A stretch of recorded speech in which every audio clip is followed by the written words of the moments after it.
육대장. 신선한 양지, 건강한 대파, 오래 끓인 사골 육수. 육개장 한 그릇에 온 힘을 다하니까 건강하다.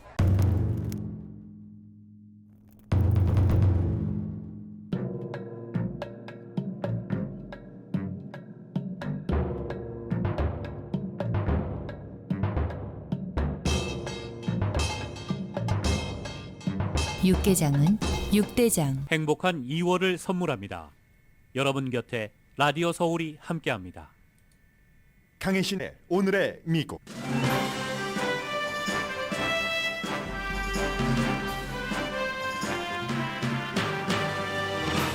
미국인에게 공공건강에서 가장 큰 위협이 무엇으로 생각하느냐고 물어보면 당에 따라 다른 답이 나옵니다. 오늘 발표된 여론조사 결과입니다. 공화당원은 오피오이드, 특히 최근 국가 비상사태 수준인 펜타닐이라고 답했고 민주당은 총기라고 답했습니다.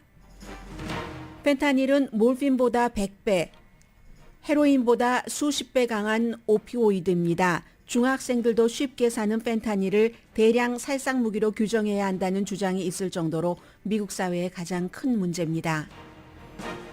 텔레비전 기자와 9살 소녀가 몇 시간 전에 총격 사건이 발생한 지점과 가까운 곳에서 같은 용의자의 총에 맞아 숨졌습니다. 플로리다주 올랜도 인근에서 발생한 사건입니다. 이자율은 3월에도 0.25%포인트 인상될 것이라는 전망이 강합니다. 전기자동차 회사 테슬라가 새로운 글로벌 엔지니어링 본사를 캘리포니아주에 둔다고 밝혔습니다. 캘리포니아주를 비난하면서 본사를 텍사스로 옮긴 일론 머스크가 내린 이번 결정에는 이유가 있습니다. 반더빌트 대학이 미시건 주립대학 대량 총격 사건에 대해 인공지능 챗GPT가 이메일을 쓰도록 하게 한 것을 사과했습니다. JP모건 체이스는 직원의 챗GPT 사용을 제한합니다. 지금 미국에서는 보통 때라면 눈이 내려야 할 곳에 눈이 안 내리고 내리지 말아야 할 곳에는 눈이 내립니다. 기온도 뉴욕이나 필라델피아 등 동부 지역은 예년보다 무척 높습니다. 유엔에서는 오늘 러시아가 조건 없이 우크라이나에서 철군해야 한다는 결의안에 대한 투표가 있습니다. 회원국 193개국 가운데 약 140여 개국이 찬성할 것으로 예상되는데 문제는 중국과 인도입니다. 여러분 안녕하십니까? 오늘의 미국 강혜신입니다. 네, 제가 여러분들께 이 내용을 언제 전해드리는가 하고 생각을 하고 있다가 오늘 비교적 조금 종합적으로 전해드릴 수 있게 됐습니다. 여론조사 결과가 나왔기 때문에 그런데 악시오스와 입소스가 이제 미국 사람들에게 건강에 관해서 물어봤습니다. 공공건강이 곧 개인의 건강이기 때문에 공공건강 가운데 무엇이 가장 위협이 되는가? 이것은 물론 헬스케어 시스템까지 전부 포함되는 것이고요. 비만, 며칠 전에 말씀드렸던 것처럼 미국의 이제 그 비만이 사회적으로 어떻게 나오는가? 뭐 식품회사에서부터 일반인들의 생각까지 그 모든 것들이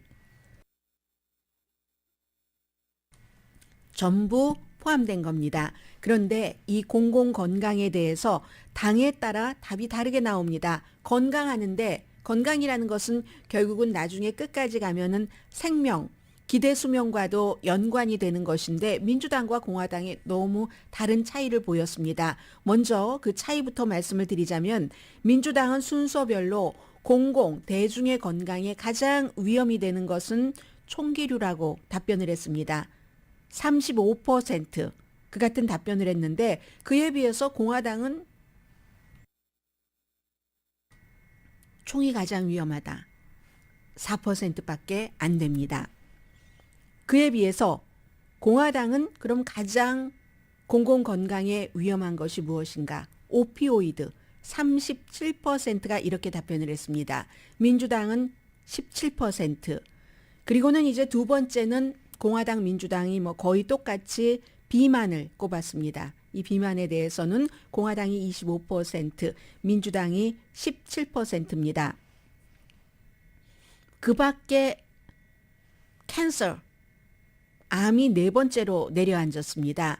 그래서 이제 민주당은 총기, 이쪽으로 많이 사람들이 쏠렸기 때문에 공화당은 17% 가장 중요한 게 암이다. 공공보건에서라고 얘기를 했고 민주당은 9%가 그렇게 답변을 했습니다. 그 다음이 돼서야 코비드 19 그리고 미국의 그 길도 안전하지 않고 또 그 운전자들도 안전하지 않다 하는 그 교통 문제가 나왔고 뒤를 이어서 흡연과 담배 관련 상품 그 다음이 술이었습니다. 제가 이제 이 많은 미국 사람들이 생각하는 공공안전에 대해서 오늘 두 가지만 말씀드리겠습니다. 첫 번째, 민주당이 생각하는 가장 그 대중의 그 건강을 위협한다 하는 총기류는 좀 간단히 말씀을 드리겠습니다. 어제 그 텔레비전 기자와 여러분들 그 스펙트럼을 그 케이블 텔레비전으로 보고 계시는 분들은 항상 틀면은 처음에 고정된 채널이 스펙트럼 뉴스 채널입니다. 저도 마찬가지 그것을 이제 다른 곳으로 고정을 해놓고 여러분들께서 보시는데 플로리다주 올랜도 인근의 스펙트럼 채널 13의 기자와 9살 소녀가 그 몇 시간 전에 있었던 이제 기자들이 취재를 한 거예요. 살인 현장에서 자동차에서 20대 여성이 숨졌는데 그것을 취재하던 기자와 9살 소녀 그 옆에 있던 소녀가 총에 맞았습니다. 그리고 또 한 사람의 사진 기자는 다쳤습니다. 같은 용의자입니다. 이 용의자가 체포는 됐습니다. 체포됐는데 그 밖에도 제3의 장소에서도 뭐 소녀와 어머니에게 뭐 총을 쏘고 뭐 이런 일이 있었는데 어쨌든 이건 그만큼 미국의 총기 사건이 너무 심하다. 이제는 기자까지 숨진다. 물론 그 19살의 용의자입니다. 흑인 용의자인데 이 용의자가 기자를 뭐 경찰로 오해하고 그랬는지 아니면 기자인 줄 알고 표적을 했는지는 알 수 없습니다만 이제는 여러분들께서 미시건 주립대학교의 총격 사건을 보셔서 아시는 것처럼 샌디욱 초등학교 총격 사건에서 살아서 미시건 대학교에 들어갔더니 또 학교에서도 총격 사건이 일어났고 플로리다주의 파클랜드 고등학교에서 총격 사건이 일어났을 때 무사했는데 미시건 주립대학교에 가서 또 똑같이 총격 사건을 경험하는 것처럼 한 기자가 살인 사건을 취재하고 있는데 그 현장에 용의자가 와서 이 기자를 총으로 쏴서 숨지게 했습니다. 이제는 스토리가 아주 그 단편적인 것이 아니라 복잡하게 얽히고 얽힌 이런 일들. 그래서 그 용의자는 뭐 사연이야 많죠. 가정폭력 경력 전과, 살상무기를 쓴 뭐 또 절도 등의 전과, 총기 관련해서도 전과가 있습니다. 이런 것들 다 뭐 사연은 다르지만 결국은 총이잖아요. 총. 이게 민주당이 가장 위험하게 생각하는 대중의 건강입니다. 그리고 공화당이 중요하게 생각하는 대중의 건강을 오늘 좀 말씀드리겠습니다. 펜타닐, F자로 시작되는 겁니다. 펜타닐인데 우선 펜타닐이 무엇인가부터 펜타닐은 오피오이드 종류입니다. 진통제 종류잖아요. 그래서 이 오피오이드에는 펜타닐도 포함되고 우리가 흔히 쓰고 있는 몰핀도 포함됩니다. 모핀과 펜타닐은 의료용으로 합법입니다. 다만 이제 그 양의 조절이 있는 것이고 의사의 처방이 있어야지 되는 것인데 몰핀보다 펜타닐이 50배에서 100배 강합니다. 그리고는 이제 이 몰핀과 펜타닐 사이에 헤로인이 있는데 헤로인은 불법이죠. 그래서 이제 스케줄 1, 2로 구분을 해서 연방 불법 마약이기 때문에 이 헤로인은 스케줄 1에 속하고 의료용으로 쓸 수 있는 게 아닙니다. 같은 오피오이드입니다. 헤로인이나 몰핀이나 펜타닐이나 다 진통제 성분에 사람이 너무 아플 때 그 고통을 줄여주고 이런 것들이 이제 과하면 행복감으로 도취되고 해서 사람들이 중독되는 거잖아요. 헤로인, 몰핀, 펜타닐 전부 오피오이드입니다. 오피오이드인데 기본적인 차이는 헤로인은 불법이기 때문에 스케줄 1으로 구분이 되고 몰핀과 펜타닐은 의료용으로 쓰기 때문에 스케줄 2입니다. 몰핀보다 펜타닐이라는 게 요즘 유행하는 펜타닐이라는 게 50배에서 100배가 강하기 때문에 그러면 당연히 더 큰 고통을 받고 있는 사람에게 쓰입니다. 말기 암 환자라든가 그런 곳에 쓰는 게 펜타닐인데 지금 이 펜타닐이 중학생, 고등학생이 마구 한다는 것 아니겠어요? 그리고 또 차이가 있다면 이 몰핀과 펜타닐의 차이는 몰핀은 우리가 이제 양귀비라고 불리는 아편 성분, 자연 발생해서 자연에서 추출되는 것이고 펜타닐은 합성입니다. 인조입니다. 만들어낼 수 있다는 거죠. 그래서 이제 살충제라든가 또 세제에 쓰는 그런 재료들, 인도나 중국에 엄청 많은 그런 것으로 쉽게 값싸게 만들 수 있는 게 펜타닐이다 하는 게 다릅니다. 그러니까 강도를 일단 말씀을 드렸어요. 어느 정도로 강한 것이냐 하면 헤로인보다는 이 펜타닐이 어떤 사람은 10배, 20배라고 얘기하는데 역시 몰핀의 최저 강한 그것인 50배 강하다고 보는 사람도 있습니다. 펜타닐이. 연필 아주 촉 2mg, 3mg만 먹어도 이건 또 주사약도 필요 없습니다. 주사도 필요 없고 먹는 약으로 돼 있어요. 어린이들 먹으라고 무지개 색깔로 뭐 퍼플, 그린, 핑크 색깔로 나옵니다. 한 알만 먹어도 치명적일 수 있습니다. 연필 총만큼 2mg 내지 3mg을 먹으면 사망할 수 있습니다. 한 알만 먹어도. 그런데 또 어린아이들이 이걸 모르고 먹는다는 거예요. 내가 인터넷에서 주문을 했는데 헤로인인 줄 알고 주문을 했는데 펜타닐이 자주 온다는 그런 얘기죠. 보통 헤로인은 한 30mg을 먹으면 성인 보통 체구의 성인 남자들이 숨질 수 있습니다. 그런데 이 펜타닐이라는 것은 2mg, 3mg만 먹어도 치명적인 거죠. 1959년도에 개발됐다고 하고 미국에서는 의료용으로 1968년도부터 쓰여져 왔는데 요즘은 2021년도 이런 그 마약류에 중독돼서 숨진 사망자의 3분의 2가 펜타닐입니다. 무척 싸요. 말씀드린 것처럼 쉽게 만들고 주사 바늘이 필요 없고 2014년부터 2019년 사이에는 대부분이 이제 중국에서 밀수가 많이 되었는데 요즘은 우편으로 사람들이 소포로 많이 받고요. 기본적으로 뭐 멕시코의 카르텔이 밀수할 수도 있고 그런데 이것도 오늘 제가 이제 뒤에는 파이낸셜 타임즈의 영국의 이 펜타닐에 대해서 미국의 펜타닐에 대해서 아주 그 심층 취재를 한 것을 보도를 해드리겠는데 굉장히 여기도 정치적인 것이 많이 들어갑니다. 공화당은 이민자들이 가져온다고 하지만 사실은 멕시코 국경 쪽에서 미국으로 들어오는 펜타닐은 80% 이상이 미국 시민에 의해서 들여오는 거랍니다. 개인 이민자가 가져오는 양은 뭐 1% 미만이고요. 그리고는 또 이 펜타닐이라는 헤로인보다도 강하고 몰핀보다도 강한 오피오이드를 다른 마약과 코케인이라든가 뭐 헤로인과 섞을 수도 있고 이러면 완전히 죽음 그 자체를 부르는 것이죠. 파이낸셜 타임스의 기사를 지금부터 좀 전해드리겠습니다. 제목은 펜타닐이라는 치명적인 오피오이드 진통제 성분의 이 약물을 막기 위한 미국의 투쟁이다라고 얘기를 했고 놀라운 속도로 미국 사람들 수명을 앗아갑니다. 그렇기 때문에 대량 살상무기라고 불러야지 된다는 주장이 강해집니다. 해병대 출신의 한 남성이 저녁을 아이와 잘 먹었어요. 뭐 농담도 하고 그랬는데 다음날 아침에 아들이 16살인데 침대에 가봤더니 얼굴이 완전히 잿빛으로 변했고 딱 약통이 있는데 처방전이 있어야지 되는 진통제인데 알고 보니까 이게 펜타닐이었다는 겁니다. 이걸 아이들이 팔기도 해요. 길에서. 어른들이 아이들에게 팔라고 시키는 겁니다. 의사가 이 아들에게서 인공호흡기를 뗐을 때 아들은 숨졌는데 본인이 뭘 먹은 줄도 모른다는 거죠. 이 아이는. 그렇기 때문에 이건 기만당한 것이고 독약을 먹은 거야. 어린아이들이 펜타닐이 그 정도로 치명적인 2mg 연필 총만큼 조금만 먹어도 숨진다는 것을 모르고 또 헤로인인 줄 알고 먹고 숨져버린다는 겁니다. 경제적으로도 지금 5분마다 한 명이 이 과잉 복용을 하는 건데 과잉으로 먹고 있는 건데 경제적으로도 미국에 뭐 굉장히 많은 손해를 줍니다. 뭐 1조 5천억 달러 매년.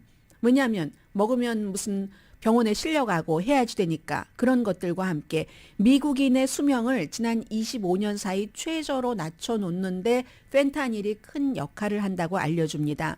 15살에서 19살 사이의 과다 복용이 2018년에서 2021년 사이에 150%가 늘어났습니다. 예전에는요. 무슨 이런 헤로인 성분의 마약이라든가 이런 것을 과다 복용해서 숨지는 사람들이 45세 이상이 많았는데 지금 나이가 이 펜타닐이라는 싸고 쉽게 접할 수 있는 것 때문에 나이가 굉장히 사망하는 나이가 밑으로 내려가고 있습니다. 그래서 바이든 대통령이 2020년도에 사실 선거 당시에 공약을 했습니다. 공약을 하면서 오피오이드 중독으로 치료받는 사람들의 치료 확대, 그리고 뭐 이걸 정보 같은 것, 제가 앞서 말씀드린 것처럼 그 진통제에 몰핀도 들어가고 펜타닐도 들어가고 헤로인도 들어가는데 헤로인은 불법이고 뭐 이런 모든 이런 것들 얼마나 위험한가, 강한가, 강도 비교 같은 것을 했는데 그 같은 것 정도를 하는 데까지는 찬사를 보냈지만 너무 느리다는 겁니다. 이게 지금 대량 살상 무기로 퍼지고 있는데, 그래서 이번에 얼마 전에 바이든 대통령이 국정연설에서도 짧게지만 펜타닐에 대해서 얘기를 했습니다. 그때 많은 공화당의 의원들이 당신 탓이야 라고 지적을 했죠. 느리다는 겁니다. 대응이 느리다는 것이고, 지금 데이터에 따르면 2021년 펜타닐 밀매는 86%가 미국 시민에 의해서, 그리고 2020년에는 그때는 이제 선거가 있었던 해죠. 83% 점점 날이 갈수록 미국 사람들이 미국으로 들여오는 펜타닐이 더 많다는 겁니다. 멕시코 뭐 카르텔이라든가 이런 그 조직보다도. 그리고 앞서 말씀드린 것처럼 이 펜타닐은 어린이를 대상으로 하고 있기 때문에 그 펜타닐을 복용하는 대상이나 아니면 파는 것도 어린이가 어린아이에게 팔도록 한다는 거거든요. 고등학생, 중학생에게 판매책이 어린아이들에게 한 $500 정도 주고, 그러면 이제 뭐 아이패드 하나 살 수 있는 정도? 뭐 아이폰 하나를 준다던가 이렇게 하고 사게도, 그러니까 팔게도 하고 아이들이 먹게도 하고 해서 돈을 번다는 얘기입니다. 미국만으로는 이게 해결될 수 없는 문제죠. 중국에서도 들여오고 멕시코에서도 들여오고 밀수가 되고 하는 것이기 때문에 3월 달에 비엔나에서 UN 마약위원회의 회의가 열립니다. 여기서 미국이 특히 이제 그 펜타닐을 만들 수 있는, 미국 내에서도 제조를 하겠죠. 만들 수 있는 그 어떤 화학약품, 이건 인조니까 몰핀처럼 천연 성분 아편에서 나오는 것이 아니기 때문에, 그렇기 때문에 이 그런 중국이라든가 인도가 그런 물질, 그 케미컬이요, 펜타닐을 만들 수 있는 케미컬을 규제를 강화하도록 미국이 그쪽에 요청을 하고 어떠한 요구까지 할 텐데, 전 같았으면 이런 게 통했습니다. 통하고 협조할 것을 미국이나 중국이 협조를 했습니다. 지금은 상황이 달라졌죠.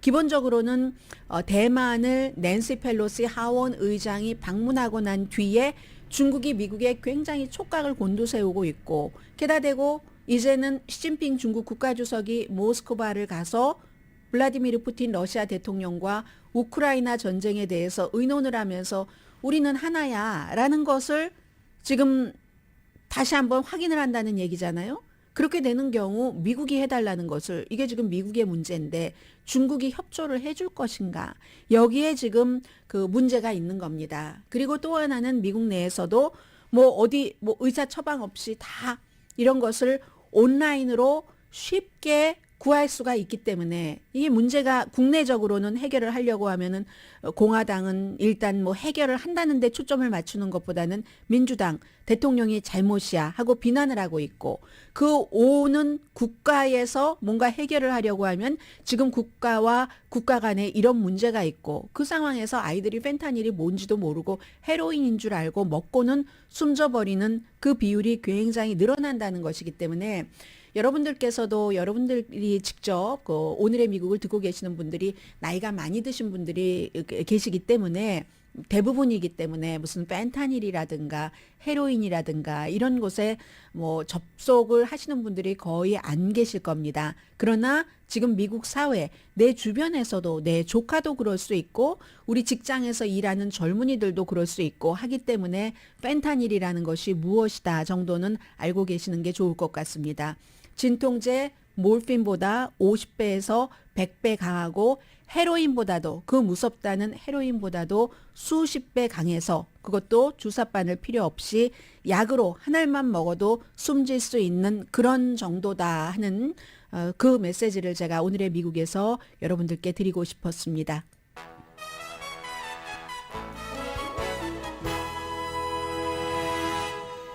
오늘의 미국은 신용의 상징 유한양행 건강식품과 누구나 젊어지는 얼굴 피부과학 셀리온, 이민법 가정법 전문 제인정 종합법률 사무소, 프리미엄 고기 쌈밥 전문 레스토랑 쌈, 재래식으로 직접 만든 검정콩 생순두부 수라원 순두부, 총 20억 달러 승소, 교통사고와 상해 전문 브라이언 타필라와 시즈로 변호사 공동 후원입니다.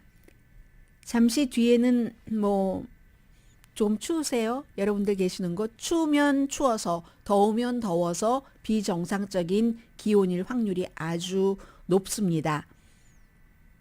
교통부 장관과 트럼프 전 대통령이 같은 지역을 방문한 것, 그리고 이제 내일이 세계적으로 가장 중요한 날이기 때문에 관련 뉴스 전해드립니다.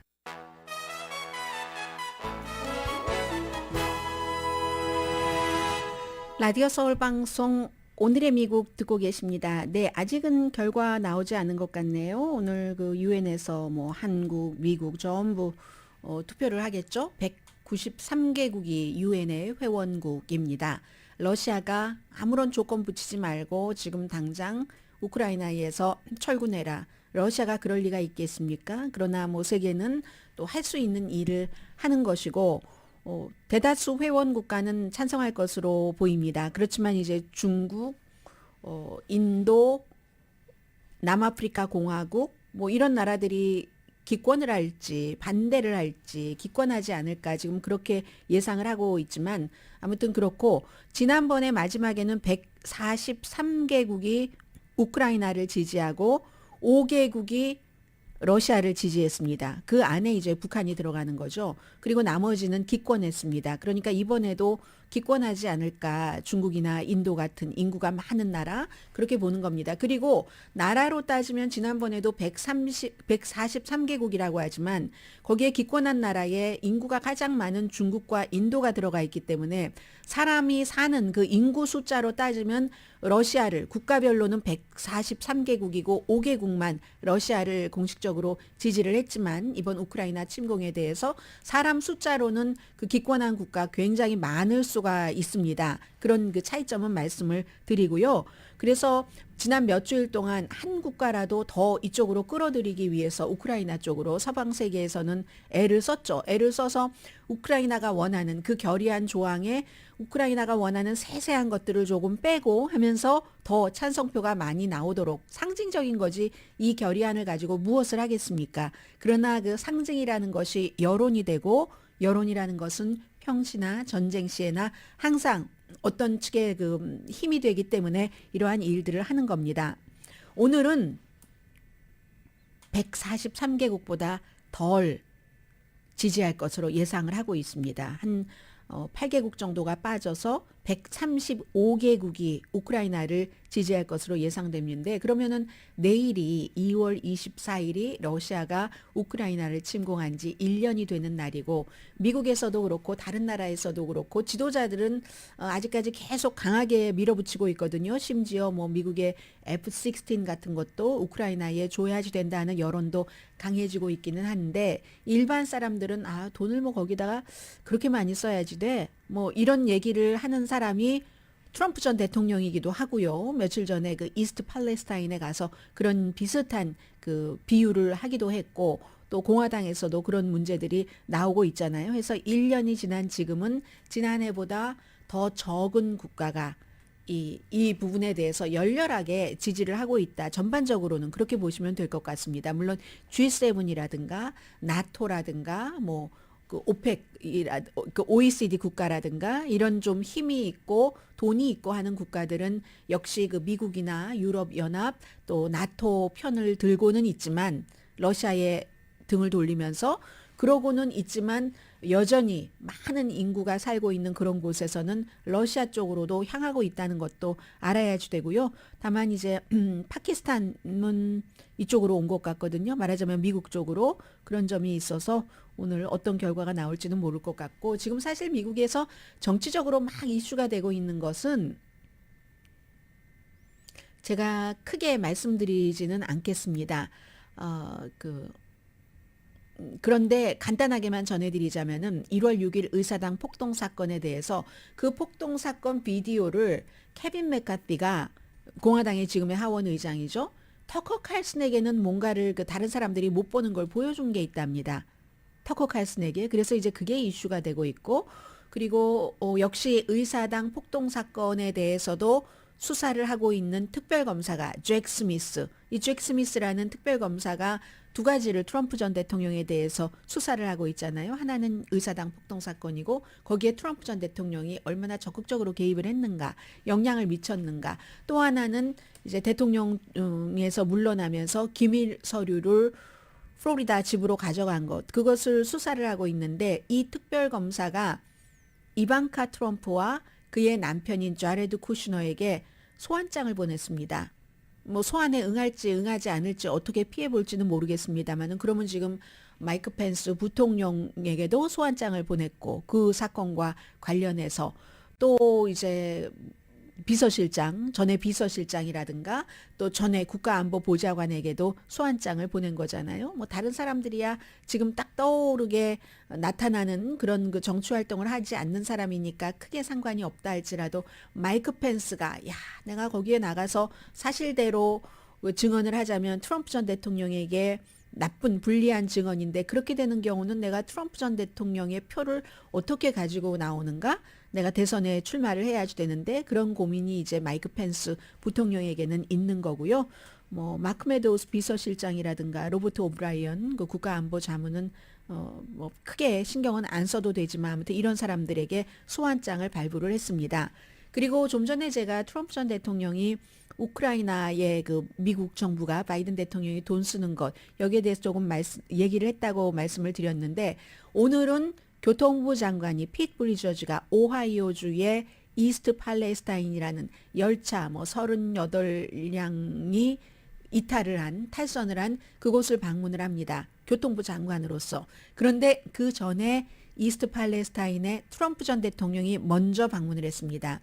이 이스트 팔레스타인이 포함된 컬럼버스 카운티는 트럼프 전 대통령에게 2020년 선거에서 71% 이상 표를 준 곳입니다. 굉장히 친트럼프적인 곳입니다.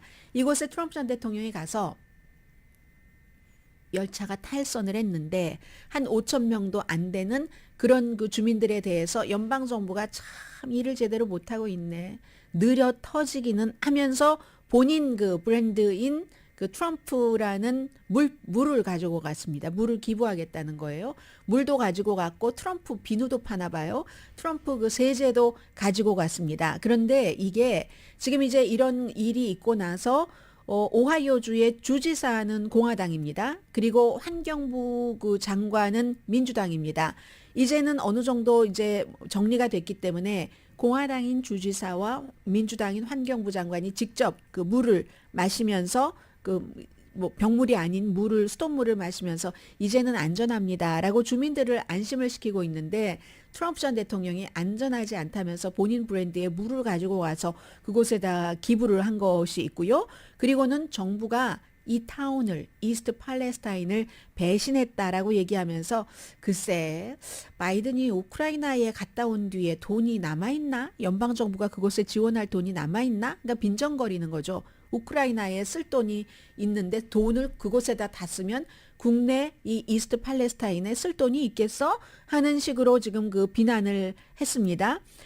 그런데 이제 여기에 대해서 민주당에서는 트럼프 전 대통령이 방문하기 전에 열차 탈선이라는 게 이제 뭐 50년대, 60년대의 열차 그런 그 관계자들이 뭐 100만 명이었으면 지금 그것에 너무너무 작은 숫자로 줄어들었고 또 그들에 대한 대우도 형편없고 그럼에도 불구하고 돈은 엄청나게 벌었는데 그 번 돈의 거의 대부분을 주식을 회사에 뭐 노던포크 서든을 포함을 해서 6군데 큰 열차 회사들이 번 돈의 거의 전부를 주식을 되사들이거나 아니면 이제 주주들에게 배당금 주는데 썼지 어떠한 뭐 직원들의 복지라든가 뭐 임금 인상이라든가 이런 데다가 쓰지 않았다고 이제 민주당이 얘기를 했잖아요. 그러니까 뭐 피곤하고 일 시간 겹치고 시간이 너무 많고 등등 하다 보면은 이런 사고가 나온다. 물론 열차 그 자체의 어떠한 그 기간 산업의 하드웨어의 문제도 있지만 소프트 파워에 이런 문제가 있다는 것을 민주당이 얘기를 했잖아요. 그러니까 이제 어제 며칠 전에 트럼프 전 대통령이 그곳에 갔을 때 기자들이 물어봤습니다. 민주당은 기업의 탐욕이다라고 얘기를 하는 거죠. 그리고 또 하나가 있습니다. 오바마 시대에 열차를 포함해서 이러한 그 회사에 대해서 규제를 참 많이 강화를 했죠. 특히 뭐 프랭크 법안 해서 그 은행권에도 굉장히 강한 그런 그 규제안 같은 것을 만들었잖아요. 이 열차, 철도 회사에도 마찬가지로 오바마 때 그런 것을 만들었는데 트럼프 전 대통령 때는 공화당이고 하니까 기본적으로 규제를 없이 자유롭게 사회가 움직이는 것, 경제가 움직이는 것이잖아요. 민주당은 정부가 어느 정도까지 한계, 뭐 예를 들어 기간 산업이라든가 아니면 공공 건강이라든가 이런 부분에 대해서는 정부가 좀 컨트롤을 해야지 된다. 아니면 회사에다 맡겨놓으면 민간 회사는 항상 이윤 추구가 거의 모든 목표이기 때문에 그게 누가 공공을 위해서 일하겠는가 하잖아요. 해서 당시에 2016년도에 강하게 규제해 놨었던 것을 트럼프 전 대통령이 풀었기 때문에 그런 것들이 이러한 사고가 일어나는 원인이다라고 민주당이 이전에 얘기를 했었습니다. 그 점에 대해서는 이제 기자들이 물어보니까 트럼프 전 대통령이 뭐라고 얘기를 했겠어요. 그것이 원인이 아니다라고 당연히 얘기를 했겠죠. 이것은 그래서 월스트리트저널이 사설을 썼는데 뭐라고 썼냐면요. 오하이오주의 사람들이 정치인들의 소품이 되고 있다. 트럼프 전 대통령은 지금 이제 선거에 나가야지 되니까 민주당이 말이야 일을 이렇게 잘못하고 있어. 내가 만약에 대통령이었다면 이런 일 없을 것이야 라고 얘기를 하는 것이고 민주당은 상식적인 안전 규제를 공화당이 많이 풀고 그리고 그 같은 상식적인 안전 규제를 철저히 지켜야지 될 회사가 공화당 정치인들에게 엄청나게 많은 돈을 주면서 그 돈을 아니 안전 이런 것에 쓰고 직원 복지에 쓰지 왜 정치인들에게 줘서 이런 일들이 일어날 수 있게 한다 하고 서로 비난하는 거잖아요. 그렇기 때문에 이제 오하이오주의 사람들만 정치인들의 소품이 되고 있다. 이게 이제 월스트리트저널이 사설이었던가요? 네, 사설에서 썼던 지적입니다. 잠시 뒤에 금리 인상과 테슬라 사람이요. 한번 말해놓고 그리고 절대로 이제 그곳에 돌아가지 않을 것처럼 하고 돌아갑니다. 그리고 실제로 돌아가기도 해야 돼요. 이윤이 걸린 문제라면 그런 문제 잠시 뒤에 전해드립니다.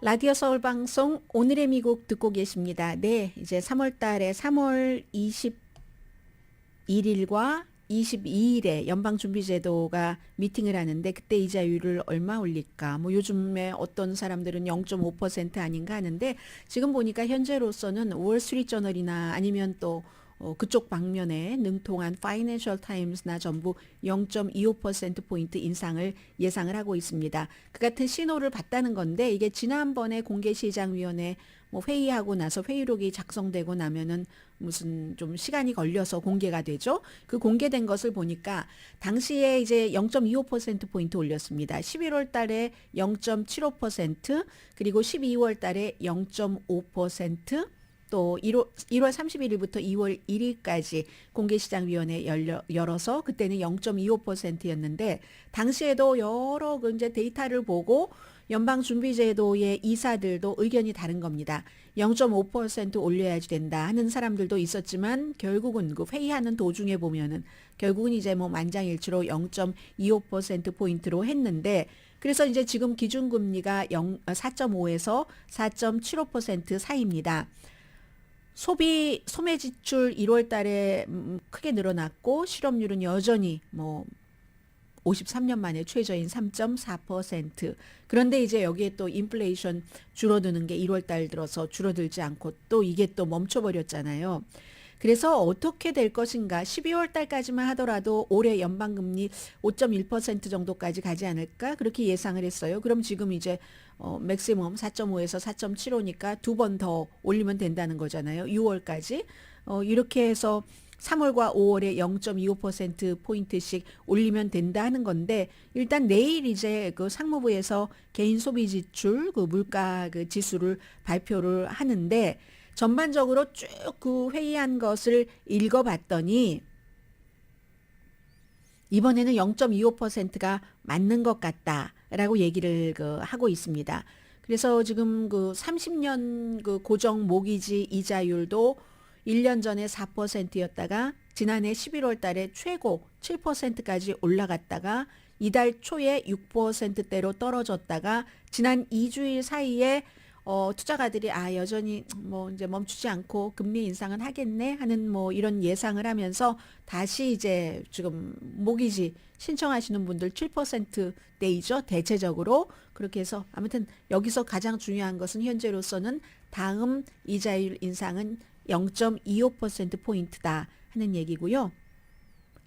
테슬라가요.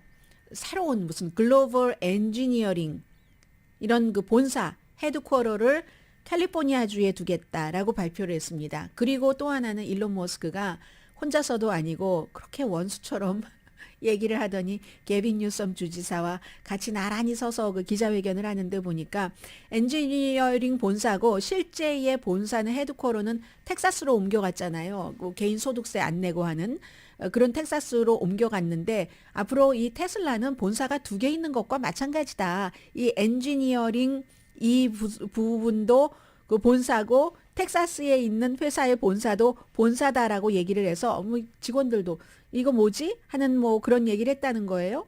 텍사스에는 본사만 옮겨간 게 아니라 2021년도에 공장, 기가 공장이라고 해서 굉장히 많은 그 테슬라 자동차를 만드는 곳이 그곳에 있는데 코비드 때 이 그 알라메다 프리몬트에 있는 공장을 계속 가동하려고 했었을 때 그때는 사람들이 무척 예민했고 보건 관계자들도 경고를 많이 했었을 때죠. 일론 머스크 스타일로 사람들이 막 마스크 쓰고 걱정하고 밖에도 안 나가고 할 때에 공장은 또 따닥따닥 붙어서 일해야 되잖아요. 그런 일을 하게 하려고 하다가 막 캘리포니아주와 부딪히기도 하니까 캘리포니아주는 규제도 많고 소송도 많고 세금도 많아 하면서 본사를 옮겨버렸잖아요. 그러면 다시 안 볼 것처럼 다시 이렇게 돌아오는 겁니다. 더군다나 일론 머스크가 얘기하는 것처럼 지금 소송이 많이 걸렸잖아요. 이 테슬라가 굉장히 인종차별적이다 하는 차별 소송이 있고 그리고 또 뭐 자율주행에 대한 소송도 있고 캘리포니아주에서 그런데도 불구하고 팔로알토에 있는 전에 휴렛패카드의 회사였었답니다. 그곳으로 이제 엔지니어링 글로벌 자가 붙어요 앞에. 글로벌 엔지니어링 헤드쿼터를 그곳에 둔다 하는 얘기입니다. 직원들은 놀랐어도 아니 그렇게 말하고 또 돌아와 업계에서는 놀라지 않는답니다. 왜냐하면 이득을 보고 가는 거잖아요. 회사는. 베이 지역이 하이텍 회사가 몰려있는 거 누구나 다 압니다. 그 스티브 잡스가 돈 없었을 때 그때 막 맨발로 다니고 막 또 불교에 심취하고 했었을 때 사과 물어뜯고 하면 사과를 물어뜯는 게 아니죠. 물어먹고 하면서 그 일을 시작했었던 것도 바로 그곳이고 그 이후에 얼마나 많은 회사가 왔어요. 삼성 같은 회사는 작은 회사들을 많이 샀잖아요. 하이텍 회사가 모여있는 곳이 베이 지역입니다. 그러면은 결국은 사람이 하는 겁니다. 자율 그 주행 자동차를 만드는 것도 사람이 하는 거잖아요. 인재가 하는 겁니다. 테크놀로지의 탑 인재들이 모여 있는 곳이라는 거죠. 그곳에서 인재들을 이제 딱 발굴을 해서 우리 회사에서 좋은 이제 최고의 일을 할 수 있도록 하려면 인재가 많은 곳에 세계 기술의 혁신과 중심으로 복귀하는 게 너무 당연하기 때문에 업계에서는 놀라지 않았다는 겁니다. 캘리포니아주도요. 얼굴을 붉힐 땐 붉혀도 좋죠. 테슬라가처럼 세계 최고의 전기 자동차 회사에서 본사를 여기다가 둔다 하면은 내년에 60만 대 이상을 생산할 계획이잖아요. 제조할 계획이잖아요. 테슬라가 북미에서 가장 바쁜 자동차 공장이 테슬라 공장이고 뭐 이러니까 캘리포니아주로도 좋고 그리고 일론 머스크로서는 지금 또 다른 인수한 기업 트위터와도 가깝잖아요. 이런 정보와 관련된 소셜미디어의 하이텍 회사이건 자동차의 하이텍 회사이건 많은 하이텍 인재들이 몰려 있는 곳에 회사가 있는 것이 너무 당연하다는 거죠. 캘리포니아주는 그 같은 그 일론 머스크의 욕망을 충족시켜 줄 수 있는 인재를 갖고 있기 때문에 다시는 안 볼 것처럼 하고 떠났던 일론 머스크를 다시 돌려올 수 있는 거죠. 이것도 캘리포니아주가 갖고 있는 실리콘밸리가 갖고 있는 실력이죠. 실력이요.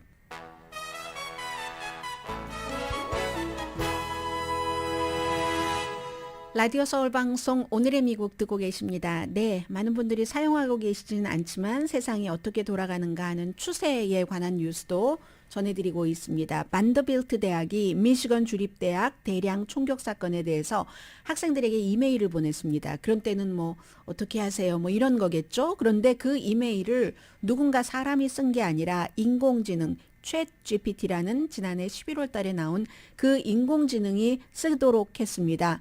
학생들이 이걸 알았어요. 그리고 그 내용 자체가 사람이 쓴 것과 비극에 대해서 인공지능이 쓴 것과 차이가 있었겠죠. 또 맨 아래는 이것은 이 이메일은 뭐 크레딧을 줘야지 되니까 인공지능 챗 GPT 언어 모델로 한 것입니다. 이렇게 했거든요. 그랬더니 내용에 만약에 그 반더빌트 대학교의 학생들은 아니었지만 미시건 주립대학교였지만 어떻게 해야지 된다. 뭐 이런 여러 가지 뭐 조의를 표하는 거라든가 하는 모든 것이 부족하다는 겁니다. 사람의 손길이나 사람의 마음이 아니었고 인공지능이 한 것이기 때문에 그래서 결국은 항의에 항의가 이어졌고 그 반더빌트 그 소속의 그 피바디 대학교 학생들에게 보낸 이메일이었는데요. 학교에서 사과했습니다. 우리가 무슨 뭐 예를 들어 이렇게 얘기를 했습니다. 뭐 모두 안전하게 하기 위한 환경을 만들기 위해서 최선을 다하고 있다. 우리가 뭘 하고 있다라는 것만 강조를 했지 어떻게 위로하는 마음과 뭘 어떻게 했으면 어떻게 해라 하는 도움을 주는 것은 빠졌다는 겁니다. 기계가 쓴 그 이메일이. 그래서 학생들이 화내니까는 이게 학생 신문이 그 반더빌트 허슬러라고 막 비난을 했고요. 이거 인간적으로 격분했다, 역겹다. 어떻게 공동체에 관한 이메일을 이렇게 작성을 할 수가 있겠는가 했더니 학교에서 우리가 판단 잘못했습니다 하고 쫙 고개 숙였고요. JP 모건 체이스는 스태프들에게 이 인공지능 뭐 이렇게 알아보고 하는 검색 엔진을 사용을 제안을 했답니다. 물론 이제 이 챗 GPT라는 게 11월 30일에 처음 나오고 나서 지금 훨씬 1억 명도 넘는 사람이 쓰고 있고 수많은 잠재력이 있죠. 그리고 수많은 호기심도 해결해지는 곳도 있는데 가장 중요한 것은 사실과 허구 사이에서 좀 구분이 없을 때가 있다는 겁니다. 해서 예를 들어서 뭐 이 그 돈과 연관이 된 이 JP 모건 체이스 같은 경우에 직원이 챗 GPT와 뭔가 그 채팅을 할 때에 커스터머와 소통을 할 때도 그렇고 뭐 비밀 정보를 챗 GPT와 공유를 하게 될 수도 있을 테고요. 뭘 물어보다 보면은 말하다 보면 그렇잖아요. 그래서 뭐 교육계에서는 글쓰기의 방식을 현대화한다 하고 장점으로도 보고 있지만 수많은 대학교에서는 이게 인공지능이 쓴 게 아직까지는 못 쓰는 그런 에세이나 논문보다는 나아 하니까 그런 인공지능이 쓰도록 하는 것을 금지하고 하버드에서도 금지하고 그러니까 장단점이 다 있기는 있는 겁니다. 그런데 체이스의 경우에는 이게 일단 금지를 해야지 된다 하는 그런 얘기가 되고 있고요. 그리고 챗 GPT 이후에 마이크로소프트가 더 파워풀한 빙 아니면 뭐 에지 앱을 내놓기도 했는데 이것도 막 난 당신을 사랑해요. 당신은 나를 어때요? 막 채팅하면서 인공지능이 사람들한테 그렇게 한다니까요. 그런 거. 그리고 저는 이제 날마다 시험을 하고 있는데 어제도 제가 새로 나온 뉴스에 대해서 챗 GPT에게 물어본 결과 챗 GPT는 저에게 틀린 답을 줬습니다. 그리고 또 그 틀린 답에 대해서 제가 이렇게 얘기를 하니까 저에게 미안하다고 사과한다고 했습니다. 뉴스면에서는 완전한 것 같지 않습니다.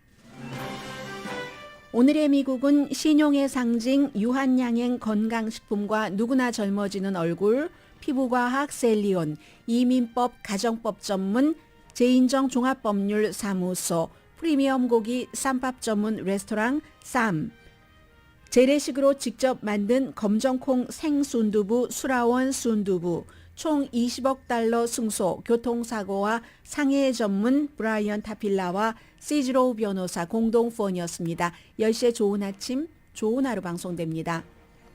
네, 지금 뭐 뉴욕이나 볼티모어, 필라델피아, 보스턴, 워싱턴 DC 그리고 뭐 한국분도 많이 살고 계시는 버지니아의 리치몬드, 마이애미 이런 데가요.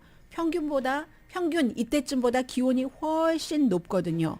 그리고 로스앤젤레스처럼 기온이 이제 어느 정도 숨쉴만하다 해야지 되는데 너무 추워서 저도 지금 가죽 입고 있잖아요. 가죽 입으면 안 되는데 하지 마세요. 너무 오래전에 수십 년 전에 옷입니다. 그래서 이런 비정상적으로 따뜻하거나 비정상적으로 추운 것, 이 기운은 어쩌할 것인가? 아무도 모르죠. 강혜신이었습니다.